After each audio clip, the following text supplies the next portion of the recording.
Hello, welcome back to another video. My name is Gemma and today I have my third update on the 40 books to read before 40 project that I am doing. So if you have absolutely no idea what I'm whining on about, I asked 40 fabulous booktubers to recommend me 40 fabulous books that I need to read before I'm 40. And they delivered 40 books. Whether they are fabulous or not, to be defined. But I have just finished the third book, and it was the book that was recommended to me by the absolutely lovely Gareth at Books, Songs and Other Magic. His channel will be linked below, and Gareth recommended to me Flowers for Algernon by Daniel Keyes. So this book has been on my TBR and my radar for quite a long time. It's sort of seen as a classic sci-fi, and it was written in 1959. So I knew very little about this book going in. I knew it was about a mouse. I knew it was sad. That was the extent of my knowledge going into this book. But that's not, I mean, there is a mouse and it is sad, but that's not really what the book is about. So this will be a spoiler-free review, but the synopsis of this book is we have this guy called Charlie, and he has learning difficulties. He may be neurodivergent. It's not really ever specified exactly what it is, but he has a very low IQ. And right at the beginning of this book, he is put forward and accepted on a sort of a scientific experiment to operate on his brain to increase his IQ. So this book is all told in progress reports that are written by Charlie, and we sort of see how his IQ and his approach to life effectively and his perception of intelligence changes throughout the course of this novel. Now, the titular character, Algernon, is a mouse. Is a mouse. So this experiment was performed first on a mouse, or several mice, but the specific operation that Charlie undergoes happened to Algernon. All looked good, which is why they progressed it to human experimental phase. And so Charlie has this sort of relationship with Algernon the mouse from the very beginning. I'm not going to go into details because I think that's for you to explore. But that's sort of the synopsis in a nutshell. But there are so many themes that are explored within this novel. Disability, trauma, family dynamics, ethics in science, consent, intellectual versus emotional intelligence.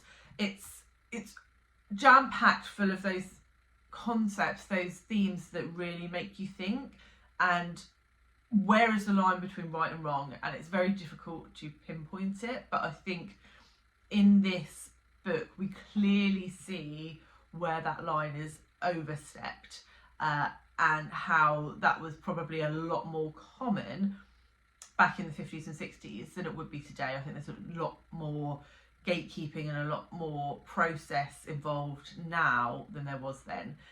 So looking at it now, 60 years after the book was written, wow, it kind of, you look at it with a very different eye to what I think you would have looked at the book with in the time that it was written, if that makes sense. So there are a lot of things to like about this book, right? So first of all, Charlie's character arc.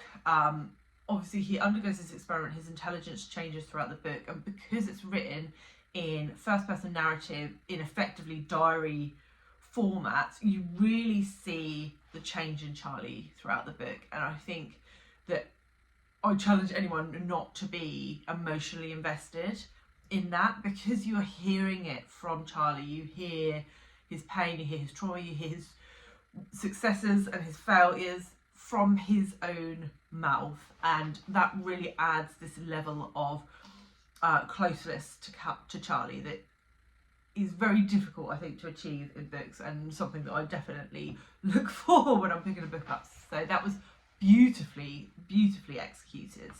I also mentioned in sort of the themes, but the idea around consent, but particularly consent for disabled and or neurodivergent people. What does that look like? Should it just be palmed off to a family member? Is that fair? Do they have that person's best interests at heart? Can that person speak for themselves if they don't have full understanding of the ramifications or the capacity to understand the consequences of the decisions that they make? And that is definitely a question that keeps rolling around in your mind as you're reading this book. Did Charlie really have a choice? And was this a choice that he would have made? And yeah, I mean, that's for you to surmise when you read the book, but it's a very interesting question, right? So I liked the exploration of that and the fact that it made me really think about it. So the structure was another brilliant element. So as I said, it's presented in these progress reports, but what makes it really special is the first progress report that is written by Charlie. He handwrites it. He can't really spell. He doesn't know how to use punctuation. His language is very limited. And so what Keyes does that is really, really clever is he adapts Charlie's writing style as we move through the progress reports. As his IQ increases, we see like the changes in the way that he writes, and that was just a brilliant way of getting a point across. So yeah, loved that. And really, I mean, the main thing that made me love this book, I mean, spoilers for my thoughts on the book, but what really made me love this book was the emotional investment that you had in Charlie. All of these little things that Daniel Keyes did throughout the novel that just made you relate really hard to Charlie, or feel like you wanted to just pick him up and hug him and protect him, because no one else in the world was really doing that. Like the sense of loneliness that you get from Charlie is just heartbreaking. It's absolutely heartbreaking.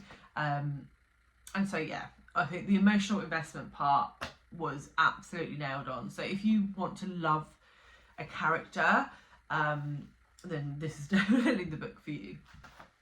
All of those positives are absolutely valid. However, I did have a few negative critiques of the book. So the first one, and this is absolutely because it's a book of its time, but when we're talking about Charlie and when talking about his IQ, the word that is used frequently in this book is retard.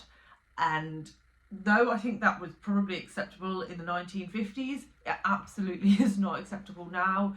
And sometimes I can look past these things in books, but it was used quite frequently, and I found that it just irked me too much for me to ignore. It hurt me that that Charlie was being referred to like that. So that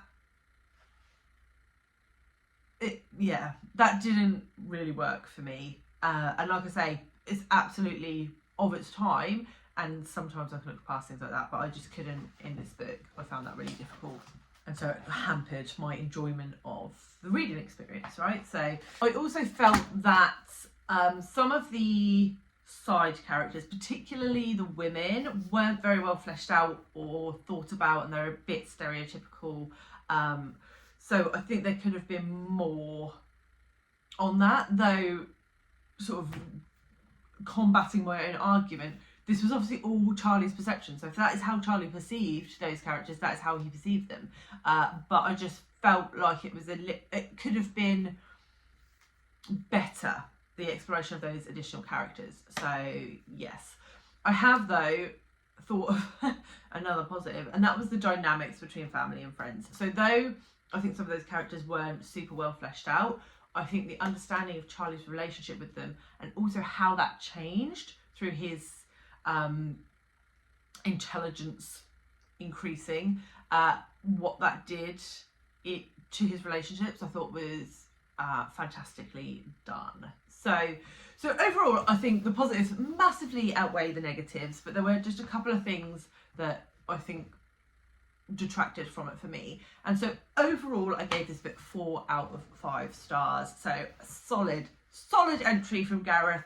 Thank you, because if anyone else has been following along with my journey, the first 2 books that I read for this project, I didn't like. And so that means Gareth and Flowers for Algernon is in first position, number 1 of 3. So 3 books down, 37 to go, 35 months until I am 40. So at the moment, this project is on track, and I am pleased to have finally got a book that I really enjoyed, and I'm really glad that Gareth recommended it. If you are interested in seeing the other 2 reviews for the books that I have read and the sort of opening video of all 40 books, I will leave the playlist here for you, and I will see you all very soon with another one. Bye guys!